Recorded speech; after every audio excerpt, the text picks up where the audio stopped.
আসসালামু আলাইকুম রহমতুল্লাহ বারাকাত। শান্তি বসে হোক আপনাদের ওপর। যে দেশে 92% মুসলমান বাস করে, ওই দেশে কিভাবে একটা পুরুষের সমস্ত কাপড় খুলে একটা মহিলা মেডিকেল নিবে? এই বাংলাদেশে কি পুরুষ নাই যে পুরুষের মেডিকেল পুরুষে নিবে আর মহিলার মেডিকেল মহিলা নিবে?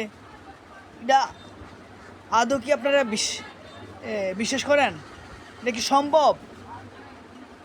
একটা মেডিকেল, সাধারণ ব্যাপার, একটা মেডিকেল যেখানে আমাদেরকে সমস্ত শরীর উলঙ্গ করে একটা উলঙ্গ করতে হয় একটা মহিলার সামনে।